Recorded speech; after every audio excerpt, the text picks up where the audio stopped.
Yes, we will get started. And if people come in late, that is good. Oh, Hi, Dan.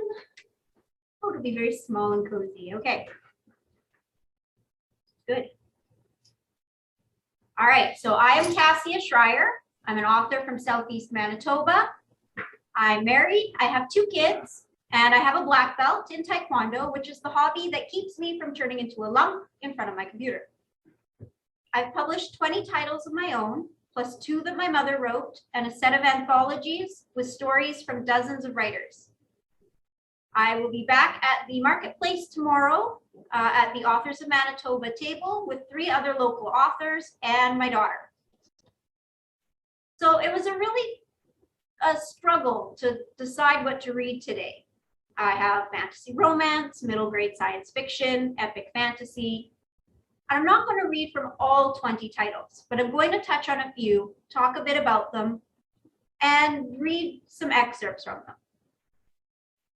So people often ask writers, where do you get your ideas? And the idea for the Rose Garden series came to me in a dream.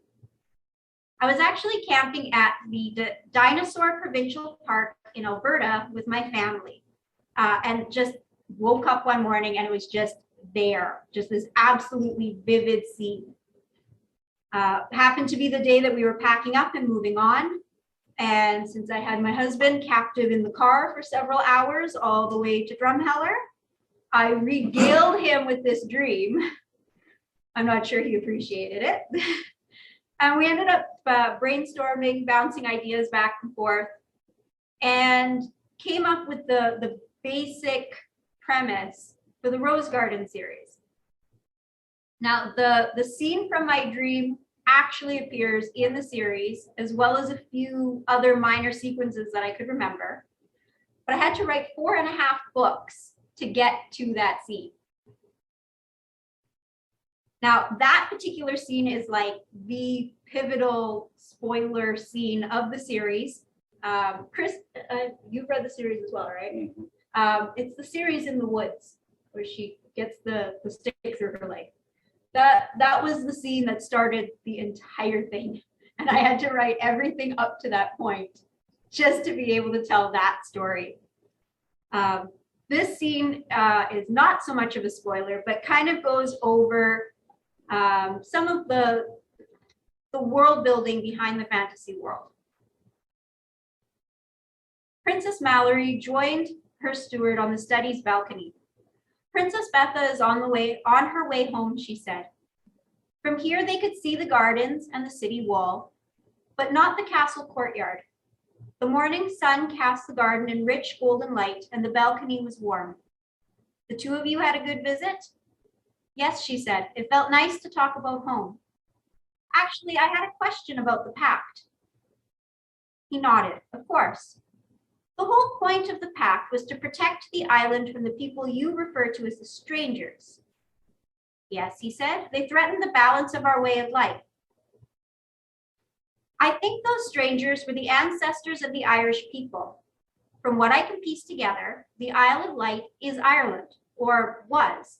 I've seen the map. The shape is eerily similar. It's just the topography that's different. I think somehow your sun god made it so your island phased out of sync with the world, like it's vibrating at the wrong frequency. It's still there, it's just invisible. That's why I was born there and the other girls. For some reason, when we're reborn, our souls phase back to the normal frequency and you have to come fetch us. My soul resonates at the frequency of the wide world, and my soulmate's soul resonates at the frequency of the island. Our union creates a harmony that keeps the island far enough out of sync that it's invisible and intangible, but close enough that it's tied to the fabric of reality. I'm betting based on average lifespans here that it's been 750, maybe 800 years since the pact for you, but it's been closer to 2,500 years on Earth. The whole time Mallory had been rambling, Emilio had been staring at her with fascination. I didn't understand all of that, but it sounds like a fitting theory. Mallory blushed. Whoa, well, I have no proof, of course. Maybe if there were some old maps somewhere? Well, not in Golden Hall, but I'll see if the scholars back at the Sun Temple can find some for you. It's all just theory, she said. Guesswork, really. Well, he said, I don't understand all of this about resonating more or less frequently, but I think it's as good a theory as anything our scholars have come up with. Mallory leaned on the balcony. I didn't believe in magic, and I was having trouble adjusting to your religion. But if Aaron really did this, I think I should start believing in his existence. Yes, he said, it might be a little awkward if the chosen one doesn't believe in the God who chose her. Mallory laughed. Chosen one, right. I forgot about that part. Well, Princess, he said, if you need help with anything, even things that might not be my job precisely, you will let me know. They studied each other for a moment, and then Mallory nodded. I will, yes, thank you. No, he said, thank you. I once told you that a princess has great influence over the attitudes of her people. I know it's been hard for you, but I think this province needed you more than you know. So the Rose Garden series is about 5 women in their early 20s and is written for teens and adults. But the Underground series was written specifically for readers in grades 3 to 8, with the main characters all around 14 or 16 years old. And a few of them have some special powers. I came up with the idea for this series because I was actually reading a series by another author, and I wasn't happy with it. Quite often, we give advice to new writers that, you play the what if game. What if this book ended differently? What if this character made a different choice? And I was just like, no, I'm going to just take this series of books down to its basic plot points, and I'm going to write it my way because I do not like what they did with this at all. Now, I'm a plotter big time. My outlines get so detailed, they're basically a first draft in bullet point. But with the Underground, I decided to just wing it. I had this rough idea, a very basic outline, and I just went into it. And I did it. By book 4, I was back to outlining. I could not do it, but I'm happy with how the series turned out. So this is the prologue from book 1, where the whole series starts. Ethan Greaves huddled in the darkness. His hair hung in his eyes. His clothes were grubby. His pants were torn at one knee. He picked at the loose threads. Mom isn't going to be happy about the tear. The thought brought a laugh that stuck in his dry throat and made him cough. After what he'd just been through, what he'd seen, his pants were nothing. But he'd been raised to take care of his possessions, so others can have more than me, it seems. The boxes stacked floor to ceiling around him didn't care about the chill in the air, but Ethan shivered. This transport wasn't designed with the comfort of passengers in mind. The plastic boxes were mostly white from what he'd seen before they shut the door, leaving him in blackness. Reusable, like most everything Ethan was used to seeing. And they bore packing labels listing their contents as apples, onions, potatoes. Until 2 days ago, he'd managed to live a mostly normal life. Nothing in his 14 years had prepared him for what he'd just witnessed. How many people know? Dozens, at least, if not hundreds. People who load and unload the transports, people who keep us in line underground. The rumble of the engines was soothing, lulling him towards sleep. He hadn't really slept in days, and the physical exertion and mental shock were taking their toll on his stamina. Stay alert. They're looking for you. If they catch you, you'll never see Shauna or Mom or Dad again. If they catch you, no one will know the truth, except that someone must already know. Hundreds of someones. He fought to stay awake, but his eyes drooped. The transport rocked around a curve. The boxes never moved an inch, but Ethan toppled backwards, rocking back further until his back hit the wall of the transport with a dull thud. The blow wasn't hard, not even enough to knock the wind from his lungs, but he didn't bother to sit up again. He tucked an arm under his head. Stay awake. But it was pointless. His dreams were troubled by old familiar faces and new terrifying truths. In my earlier panel today, I was actually asked about parents. because oftentimes middle grade and YA, especially ones that deal with, like this is a post-apocalyptic world, the parents are absent in some way. More often than not, they're completely out of the picture, dead or missing. And I actually managed to get through the entire 8 books, and both parents lived. Everybody's good. Actually, I don't think any of the kids involved lost their parents in this book. Okay, one character did get shot, but it wasn't a parent. And I'm really happy about that because their dad ended up being one of my favorite characters. They all have very Irish sounding names, but he actually sounds in my head more like the character of Papa Moskowitz in the Feifel movies, just this round-faced Russian sort of voice. Now, obviously, they're living in a post-war underground society. I don't think anybody down there is actually going to be round because they just don't have the diet for it. But in my mind, that's what he looks and sounds like. It's this old round Russian storyteller. So this is a scene also from book 1 where he is talking to his kids about his grandfather who came down into the underground city originally. John turned to his children who were playing a video game in the living room. "What did my beautiful children do today?" "School," Ethan said. "No matter what changes, school stays the same," John said. "When you're finished that race, come do the dishes," Ina said from the kitchen. "Sure, Mom," Shauna said. "Do they do this all day?" John said. Though the question had been directed at Ina, it was Ethan who answered. "What? Play quietly together and respect our mother?" "Smart boy," John chuckled. "Too smart." They set down their controllers and returned to the kitchen. "Dad, tell us about great-grandfather Sean and the day they called everyone down to the complex," Shauna said. "What? Again? Don't you know it by now?" "Sure, but it's better when you tell it." "Now that's how you butter up an old storyteller," Ina said, laying a hand on his shoulder and a kiss on his head. "Old," he protested. "I'm off to work. Don't let them stay up too late." "Are you sure that's something you can trust an old man with?" he said. "I love you," she said and left. "Story?" Shauna prompted. He stretched out his legs and sighed.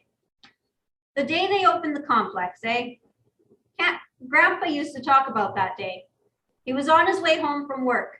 He would describe it. You can't even imagine. People, shoulder to shoulder, smog so thick you could hardly see, dirty roads, dirty people, and a sense of hopelessness that choked everything and everyone. There had been a threat of war for years. People were used to it by this time. The attack in Canada had happened earlier that year. The military was arming itself again. Always on the news, they were talking hate and fear and violence. But at the end of 2035, with Christmas just around the corner, the violence erupted. It was a few days later when the siren sounded. Ear-splitting. He said his heart stopped, and then it started hammering. People panicked. They ran. It was confusion and terror everywhere. People took shelter wherever they could find it, and for 2 days, people were taken down into the complexes. Bombs fell, knocking down buildings and killing thousands. Sean was lucky to get underground near the beginning of the attacks, but others would come with broken bones, covered in dust and blood.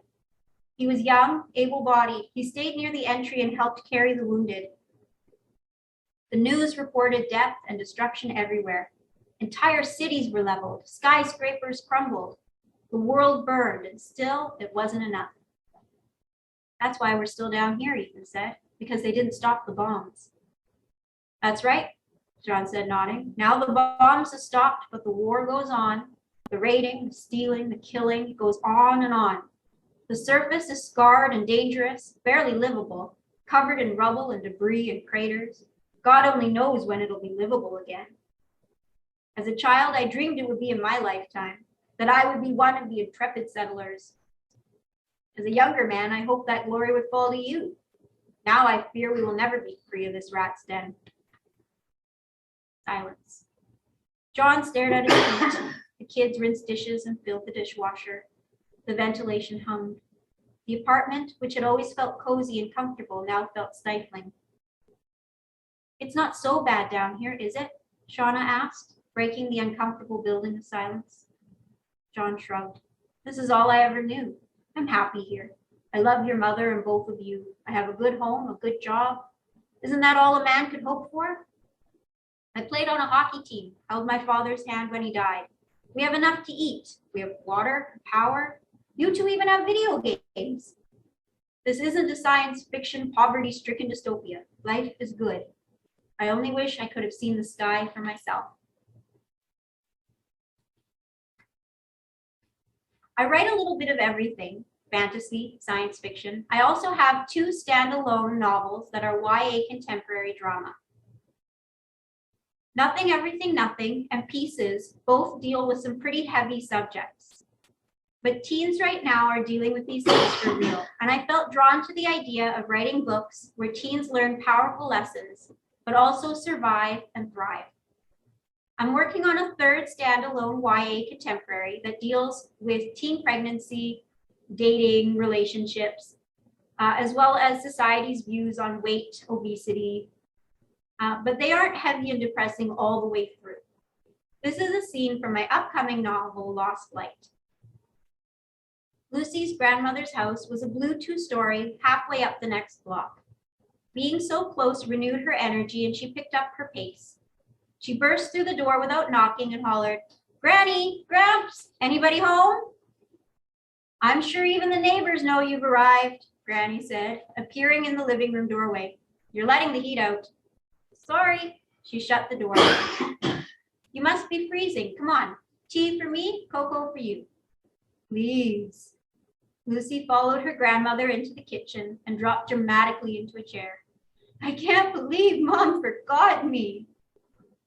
"You know, Gramps forgot your mother at piano lessons one time." Lucy sat up straighter. "Really?"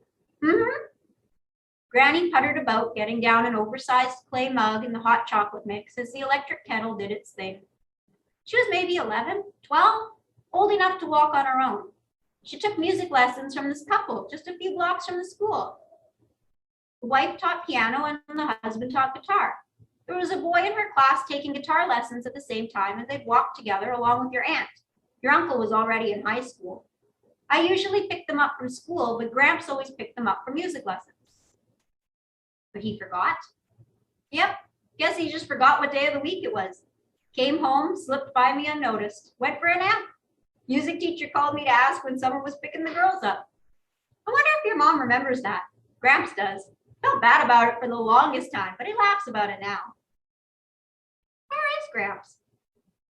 Oh, down helping Will Klein with some renos today. I'm glad you came by. I had absolutely no plans today. She set a steaming mug on the table. I should pull out a puzzle, see how fast we can get it done. Lucy smiled. All right. Diana Giesbrick found her mother and her daughter in the kitchen, bent over a puzzle on the table. There was a mug, a teacup, and a plate of crumbs off to one side. The two were so immersed she wasn't even sure they'd heard her come in until Granny said, "Did you find everything you needed?" "Yes, thanks for keeping her warm." "She's always welcome. I've given her a spare key just in case. We're closer to the school than you are, and if she ever needs somewhere to go." "No, that's a good idea. We should have thought of it sooner. In a few months, she'll have her intermediate license, and I won't have to be in the car with her all the time." "You mean I can drive to school?" Lucy said, her face lighting up. "Not all the time, but maybe on early dismissal days. It'll depend on my schedule. We can't afford another car right now. We're hoping to get you one before you graduate, but I've been saving money too," Lucy said. "I could pitch in." "You should be saving money for school. A science degree and then a medical degree. It's going to be expensive." "It's not a full medical degree." Diane had already researched the education her daughter would need to pursue her dream job. "It's still a 3-year undergraduate degree, plus 2 for your master's and 5 more for your doctorate, all to work in a lab somewhere." "Well, I don't want to be a surgeon or a family doctor. I'd rather work with a microscope." Granny reached across the table and squeezed Lucy's hand. "Right. You go out there and find a cure for something they said was incurable." Lucy laughed. "No pressure or anything. Can we stay a bit longer? We're almost done with the puzzle." "I have to get home, you know. Your dad will be home so soon, and we have to make supper." "I don't have any homework tonight. We could just stop for subs on the way back. And if you help with the puzzle, we'll be done even faster. Oh, Granny chortled, you just watch. Your mother can put a puzzle together faster than anyone I know. It used to frustrate Gramps to no end. Just do it differently, that's all, Diane muttered, taking off her coat. Fine, let's get this puzzle finished.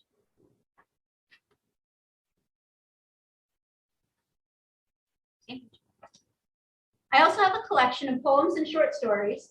Oop, I don't know if I brought it. From early in my writing career. Many of them were written when I was still in high school or university.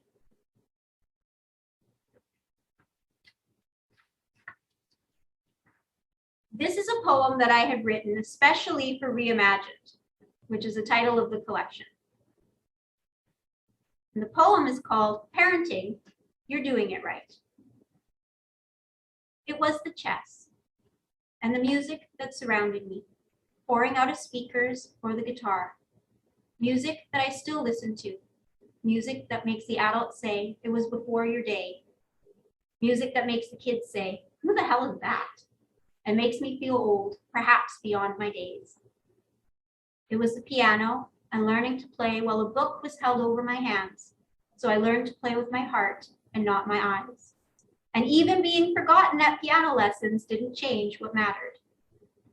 It was long talks that started, you know your mother loves you, but, and the stories that started with a where and all had the same middle.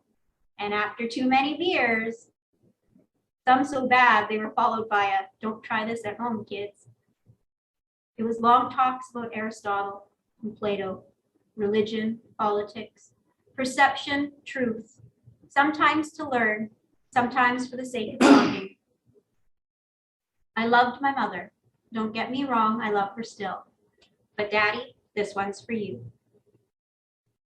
And yes, my dad really did forget me at piano lessons once. And yes, that is what inspired the scene in Lost Light. I also do puzzles differently than my dad, and it drives him crazy to work on puzzles with me. I wrote this second poem on the bus home from university one day in March, as little pebbles of snow drifted down around me, and I felt it was fitting, given how lovely our spring has been this year.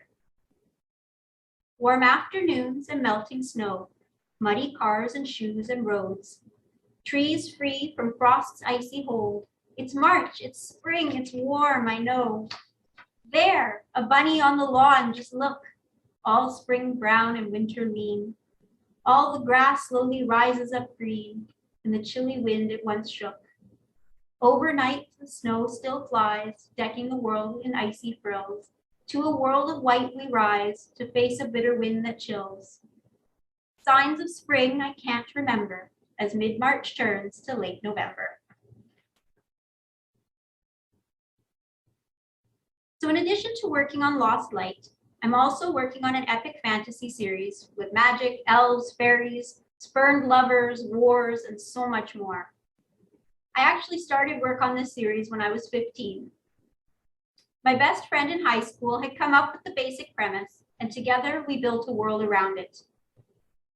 It evolved so much over the next 4 years until university and life got to be too much, and we had to put it aside. I would work on it between visits with her until eventually we drifted apart. At some point, I put it on the back burner. I realized the story was bigger than I was capable of telling. I wrote and published all of these other books to gain the experience I needed to tackle this story once again. Now, book 1 is pretty much done. Book 2 is in the final editing phases.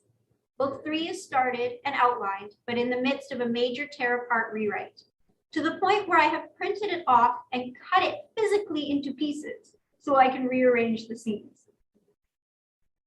Book 4 is only loosely outlined and may need a book 5 to complete.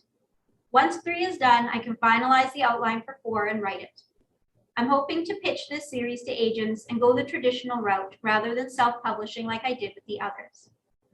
This scene comes roughly halfway through book 1. Triton knew it was a dream when he saw his mother waiting in the hallway. His mother had been dead 15 years now. Triton walked towards her. She was crying. He's dying, she said. Looking into the infirmary, his father. She was looking at her husband, sick and frail in the last days of his life. The dream didn't take Triton to his father's bedside. Instead, walking through that door brought him to another room, another day. His bedchamber, the one of his youth. He was pacing and his father was already dead. A young man entered, as dark-haired as Triton, but slender, studious. You'll make yourself sick pacing like that, and you're likely to ruin the rug.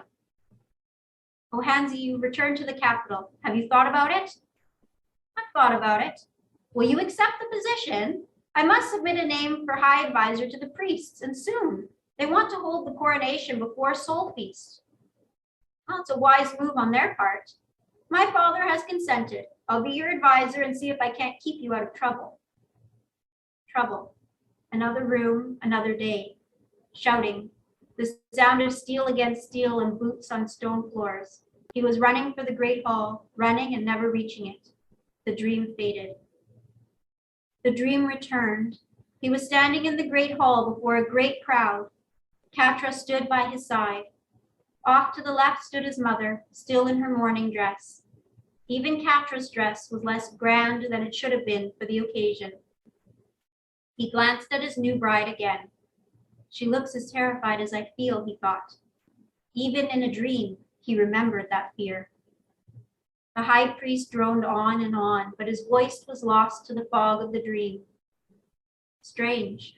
The crowd was misty too, not a clear face among them. Even his mother seemed soft and out of focus. Only Catra was clear and sharp beside him, and her neck was bleeding. Hail, King Triton Hukaru, the high priest said, his voice coming into focus. Triton bowed as the crown of his ancestors was placed on his head. In the dream, it was heavier than he remembered it being. Hail, Queen Katrana. Triton turned to look. Catra was smiling. There was no blood. The room turned, blurred. There was shouting, steel against steel. The image sharpened. The high priest was still talking. Catra was still smiling. Ohanzi was called forward to swear allegiance to his new king, promising to provide honest counsel in all matters, and before them all he was granted the title High Advisor to the King. The hall disappeared. He was in his bedchamber, the king's bedchamber, in the king's tower. Catra lay in the bed while the healer fussed over her. Only a scratch, thank the great lady. Nothing more to do but keep it clean and bandaged. I pray it won't scar, but it's too small for stitches.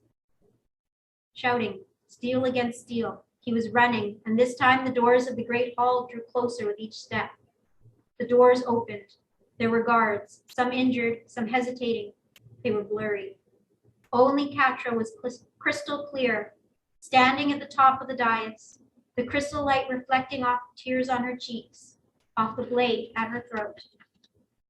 He heard a roar, deep, animal, feral. The roar was coming from him. He didn't need to see the face, leering just behind Catra's to know, to remember who held the blade that day. He was sitting by her bed while the healer fussed over her. Only a scratch, thank the great lady. Nothing more to do but keep it clean and bandaged. I pray it won't scar, but it's too small for stitches. He patted Catra's free hand. You'll be fine, Your Highness. Do you want something to help you sleep? No, thank you, she whispered, but for some reason I can't feel my fingers. Triton released his grip, the color rising fast to his cheeks. I'm sorry, Catra. The healer smiled. You're already on the mend. Excuse me. He disappeared from the dream. Triton tenderly brushed the hair back from her face. I'm sorry, my love. I should have seen the signs. I should have stopped this. Should have seen the signs. Should have seen. Should have seen.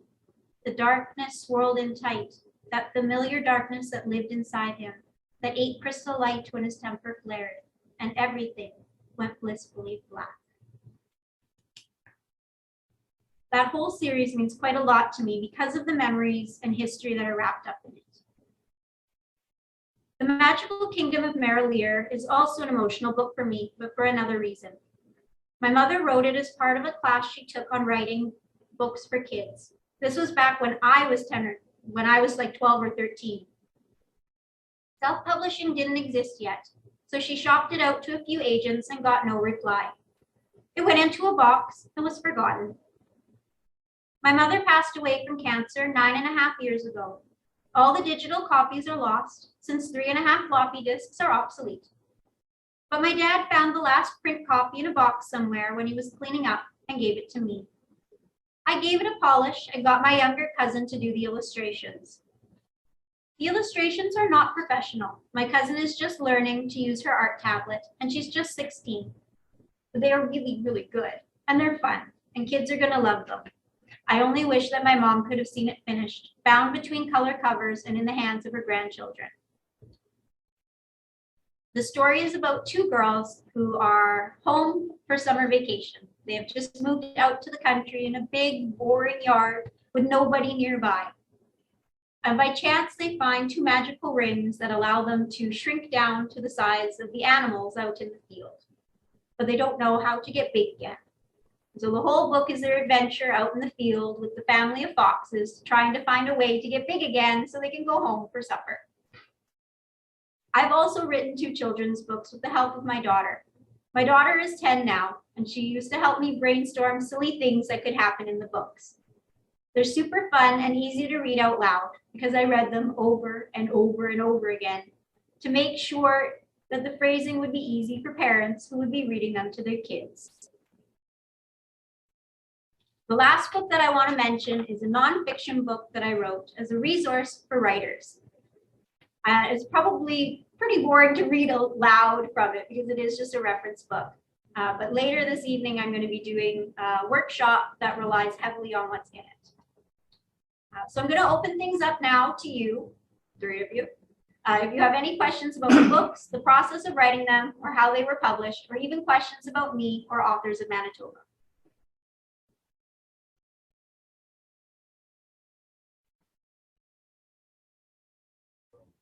I'm just going to try and save my voice. I've had COVID a while back. That's okay. Besides, I've got most of the books. Yeah, you've got most of it. I know Chris has most of them as well. I'm really amazed at the effort you put into world building. I remember having sheets of your papers. Yes. And all of the different ideas, and I found that I find them an incredible resource. Yes, I've got another one, and I didn't bring the link with me. I'll put it on my Facebook page later. I have been working on a document in Google Docs, and it's open. If you have the link, you can get to it. You can't edit it, but you can get to it. And it is my culture building master list. And it basically goes by section. There's a section on religion, and a section on politics, and a section on economics, on law, and like law keeping and military, on magic, and on like the arts and fashion and architecture, just like section by section. And then in each section, it's like questions and reminders. Like we often think about the big 3, you know, what form of government do you have? A democracy, a monarchy, a dictatorship. That most, especially like fantasy, science fiction, where you're focused on a big something, you need to know what your government looks like. Somebody's probably fighting against it. You need to build a religion, especially big in the fantasy. You get to play along with all of these polytheistic, big, sweeping religions. And so there's a whole section on that. And people remember to do that. And then like they remember to build like a class system. And then it's like, okay, well now what do I do? And so this asks questions like education. Who has access to education? How formal is it? How young do they start? How long are they in it? Does this use apprenticeships for a school setting? Higher ed forms of education, which careers require more education, which ones, and like who has access to it by class, by age, by gender. It asks questions about music and art. Who has access to what types of instruments? We look at our own culture, and the difference between the fiddle and the violin is really basically how you play it. I understand somebody who plays the violin is going to hit me with a bow for saying that. I understand they are different instruments, but it's like the fiddle is folk music and the violin is the concert hall. And what really separates them? And so who has access to what type of instruments, what type of musical training? I'm doing one project, designing an entire continent, multiple countries and how they interact with each other. And I have one country where arts are very tightly controlled. They're all creation is within the bounds of their religion. It's a theocracy, everything is centered there. And yet they sort of share their country with a secondary culture that is very nomadic. And so they've never really established a formal territory or government because they move. And they are much more free-spirited. And so you have these two cultures side by side, and you have one culture that sings and dances and creates and tells stories, and one culture where all of their music is church hymns, all of their poetry is prayer, all of their visual art is of saints and gods, and it's very different. And then from there you build how the conflict between them arises, because it's what you're doing is blasphemy, and it's like, no, it's not. So how these cultures interact with each other over something that we think of as so simple and trivial as music. The whole section on law and corruption, like how corrupt is your police force? Do you have a police force that's separate from your military? What about organized crime? Does it exist in your world? How deeply entrenched into the police force is your organized crime? And by making this whole project open, and I share the link all over the place in writing groups where we're saying, well, I'm trying to do this and I need resources, I need reference. And it's like, well, check it out, check it out. And if you see something I'm missing, let me know. And I've had people reach out and tell me, okay, your whole section on religion is good, but it's obvious that you grew up in the Western world. Have you considered? And they start listing points, and that person gave me like 12 bullet points. And I'm sitting there going, I've done world religion classes. Why did I forget about all that? And right away started working it all in about what about philosophies, life philosophies that don't focus on deities, like Taoism. It's a world view system, or even Buddhism. Buddha is not a god. So what about these philosophical worldviews that don't involve a deity? How does that work? So it's been a lot of fun being able to work with other writers from other cultures going, well, have you considered, what about, we've just been building this list, I think it's 15 pages now, of questions. The architecture system asks questions about what resources do they have? If you're not within easy access of a quarry, you're not going to have large stone buildings. But on the flip side, if you're living in a very dry climate, it might be all sandstone and no wood. If you're living in a very northern climate, where do you get stone? Where do you get timber? What do you build out of? So the bigness and grandness of buildings are directly affected by your geography. Honestly, I can go about 4 hours on this one topic.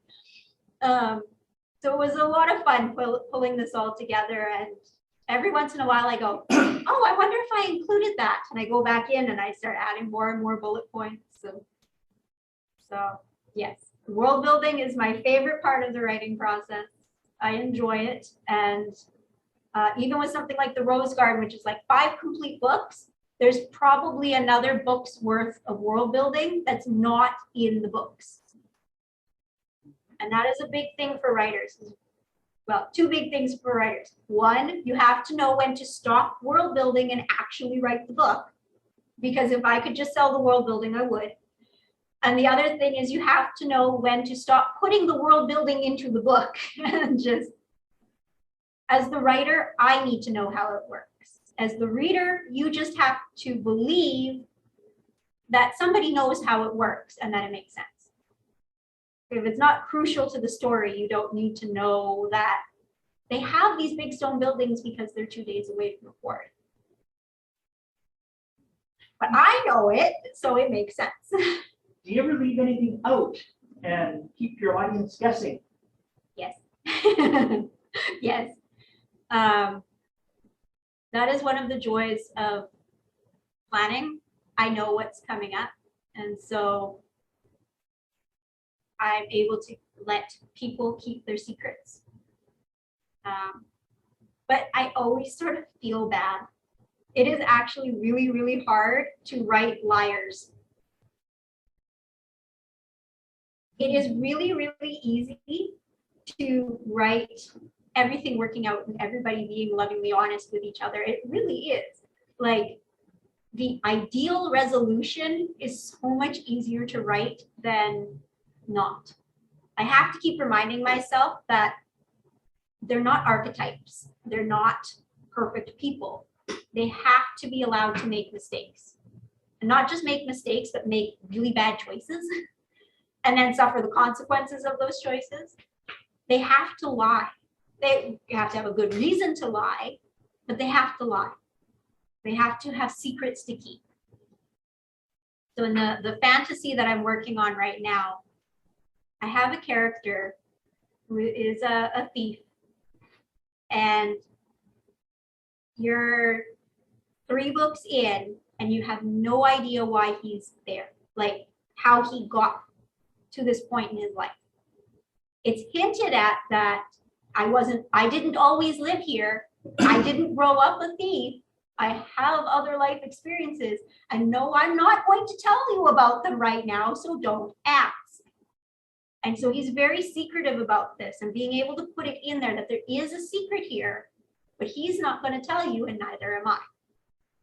And then it's somewhere in book 4 that arc will get played out.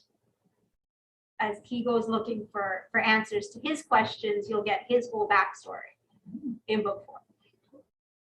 I know it. What time are we looking at? It is 7:51. Oh, look at that. Okay. Are there any other questions? I came early for study. You're coming for the next panel. That's why I knew that I was getting close to my time's up. I can talk for another 4 hours about building worlds, which is why I need somebody to tell me time's up. Well, you built amazing worlds with the Rose Garden and with the Underground series, and with your characters as well in the other 2 Yes. books. Yeah. So yeah, that was fun. I actually ended up writing myself into a corner in the Rose Garden books. Because they are self-published. I wrote book 1 and I edited book 1 and I published book 1 and people bought book 1. And I got halfway into book 2 and went, oh, if I could go back and change this point, the whole thing would make sense.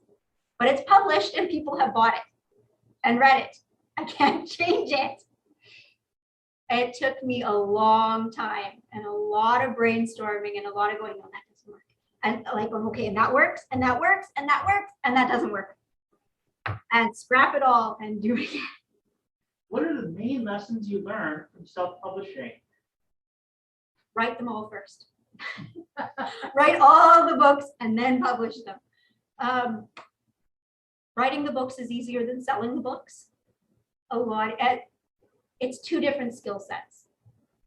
It's actually like 4 different skill sets involved. Like writing the books is one art form, and I can do that. And then editing books is one art form, and I can do that for other people.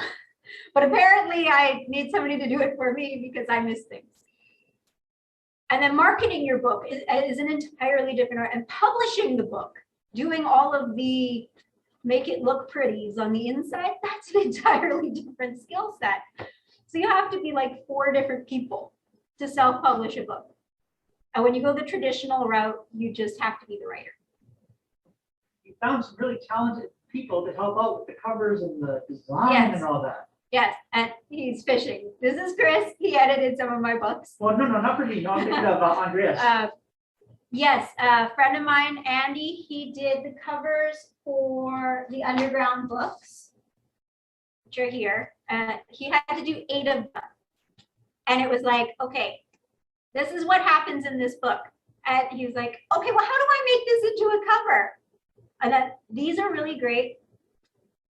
Okay, so book 4 was called Training and book 5 was called Rebels. And they actually take place at exactly the same time, but the point of view splits. And all of the books came printed with the gloss cover, but I forgot to click the button with book 5. So it came with the matte cover. And I went, oh, so the Rebel book has a different cover. And I just left it. So I thought it was cool. So yeah, he did, and each book is really distinctive, but they keep that same sort of silhouette, very simplistic one, design pattern. So I was really happy with how they turned out. He also does the illustrations for my children's books. My sister did all of the pictures for the Rose Garden books, and she hand drew all of the girls, their pencil sketch. The background is all original photography that she did. And then she would actually search for like texture samples and stuff. So that's real fabric cut into shape and stuff, but like digitally that she did. And this is my favorite one because she had to take the background picture. I know, I'm out of that. Last thing. She had to take the background picture fresh, and it's actually the forest in the Maple Sugar Park in St. Pierre. And my niece is right there Oh, in the picture. And so that's where she put the shadowy figure in the trees, is actually hiding my niece, who was like this big at the time and was running around in the trees while mom was out taking pictures for the covers. So I'm getting the cue for my digitals. I'm gonna wave. Thank you for coming out. I'm going to clean up and we're going to get ready for the next panel. Thanks. I love the enthusiasm. Hi. It's all sugar. All right, I'm going to